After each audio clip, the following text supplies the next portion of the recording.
दोस्तों, आज हम बात करेंगे कि सर्दियों में तुलसी के पौधे को कैसे बचा के रखा जाए, क्योंकि सर्दियों के टाइम में ये सारे अपने पत्तियों को झाड़ देता है और सिर्फ इसकी डंडियां ही रह जाती हैं। तो जनवरी का जैसे ही मौसम आता है और सुबह ओस पड़ने लगती है, पाला पड़ने लगता है, तो ये सारे अपनी पत्तियों को गिरा देता है।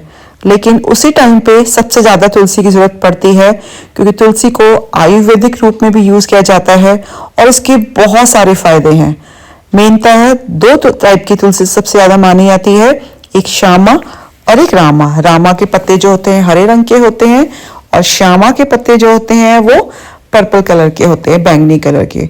दोनों का ही अपना अपना बहुत इस्तेमाल होता है।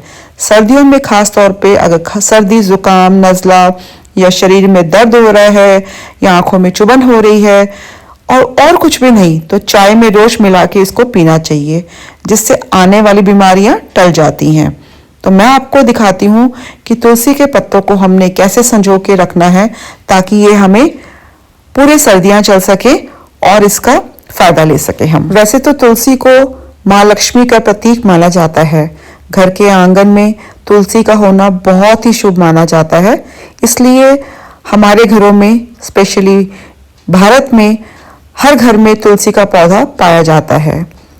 मान्यता है कि जिस घर में तुलसी का वास होता है उस घर में हमेशा सुख समृद्धि बनी रहती है। इतना ही नहीं, हर तरह के पूजा पाठ में तुलसी का इस्तेमाल भी किया जाता है, इसे पवित्र माना जाता है। भगवान विष्णु के पूजन में तो तुलसी का इस्तेमाल जरूर ही किया जाता है। आयुर्वेद में तो तुलसी के पौधे के हर भाग को स्वास्थ्य के लिहाज से फायदेमंद बताया गया है। तुलसी की जड़, उसकी शाखाएं, पत्तियां, बीज, सभी का अपना अपना महत्व है।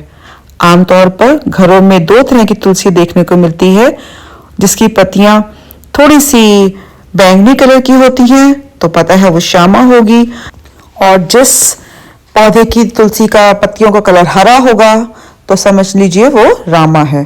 तो ये हो गई श्यामा और वो थी रामा, जो सबसे ज्यादा पाई जाती हैं हमारे घरों में। तुलसी के पौधे की हमेशा कटाई और छटाई करते रहना चाहिए।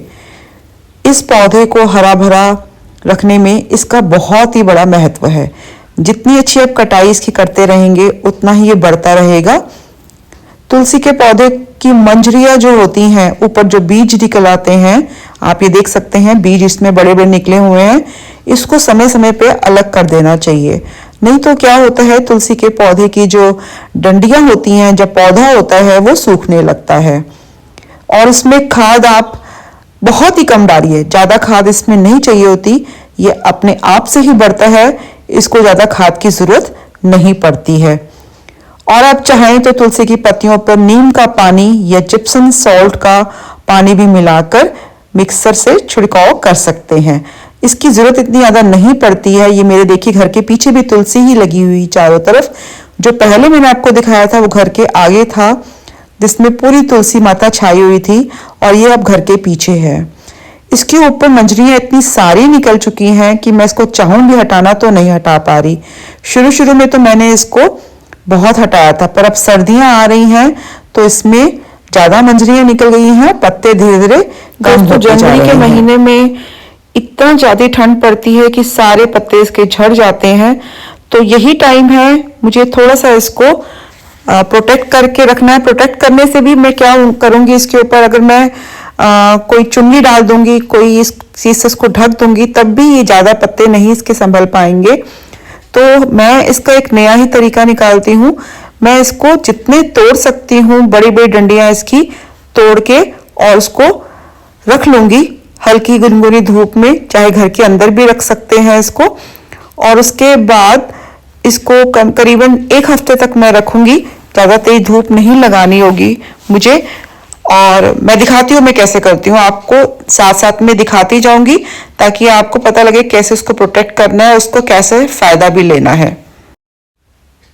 ये देखो फ्रेंड्स, मैंने बड़ी बड़ी डंडियां जो हैं इसकी तोड़ के और गार्डन में रख ली हैं। इसमें इसके बीज भी आ गए हैं, डंडियां भी आ गई हैं, और सारे पत्ते भी आ गए हैं। कई लोग क्या करते हैं, सिर्फ पत्ते ही रख लेते हैं संभालने के लिए, लेकिन पत्तों में जो गुण है, इसकी डंडियों में बहुत ज्यादा गुण है, और भी ज्यादा गुण जो है इसके सीड्स में है।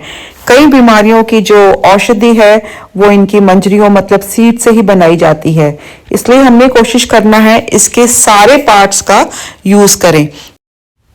इसके पत्तों के इस्तेमाल के बारे में तो आपने बहुत अच्छे से सुना होगा। हर कोई जानता है इसके पत्तों के क्या फायदे हैं। पूरे शरीर में कोई शायद ही ऐसा अंग होगा जहां पे ये लाभकारी ना आपको दिखाई दे। और इसके अलावा इसके जो बीज होते हैं वो भी बहुत हेल्थ में काम आते हैं। कब्ज जिसको रहता है उसके लिए बहुत अच्छे हैं क्योंकि इसमें भरपूर मात्रा में फाइबर मिलता है। ब्लड शुगर का जो कंट्रोल है वो तुलसी के बीज करते हैं। और किसी को अगर वेट लॉस भी करना है तो उसके लिए भी तुलसी के बीज जो हैं बहुत फायदेमंद होते हैं। तो आप चाहें तो इस पेड़ का पूरा ही यूज ले सकते हैं, ये नहीं कि सिर्फ पत्तियों को अलग करके और उसका यूज लेंगे। तो चलिए इसको हम साफ पानी में 2 से 3 बार अच्छे से धो लेते हैं और उसके बाद मैंने एक अखबार बिछा दिया है और धीमी धीमी जो धूप आ रही है उसमें इसको सुखा दिया है। 3 से 4 दिन में 5 दिन तक ये अच्छे से सूख जाते हैं। देखिए इस कंडीशन में आ जाएंगे। और उसके बाद आपने जो आपके घर में मिक्सी होती है उसका पॉट लेना है और उसको ऐसे ही डंडियों के साथ ही पीस लेना। देखिए इसमें डंडे दिखाई दे रही हैं, बीज भी सारे पिस चुके हैं। इसको ऐसे ही पाउडर बना के आपने, और कोई भी एक जार ले लीजिए क्योंकि इतना भरा हुआ ये जार था जिसमें से इतना सा पाउडर निकला है। तो आप समझ सकते हैं कितने सारे हम ब्रांचेस को करेंगे, इतने सारे पत्ते करेंगे तो थोड़ा सा निकलेगा। तो मैंने इसको अच्छे से पीस लिया है और एक जार लेके उसमें डाल लिया है। चाहे वो छोटी छोटी डंडियां आ जाए, चाहे वो बीज पीस जाए, चाहे वो पत्तियां पीस जाए, सब कुछ संभाल के रखना है। अब मेरा सर्दियों का पूरा ये एक जार कंप्लीट हो गया है। जैसे ही मैं चाय बनाऊं, कोई काढ़ा बनाना है मुझे या किसी भी चीज में इसको यूज करना है, आधी से 1 चम्मच मैंने इसको डालना है और परफेक्ट आयुर्वेदिक एक मेडिसिन का काम करता है। जरूरी नहीं है कि बीमार होने पे यूज किया जाए, सावधानी से पहले भी आप इसको यूज कर सकते हैं। ऐसे ही और अपडेट्स के लिए प्लीज मुझे लाइक कीजिए, फॉलो कीजिए एंड थैंक यू।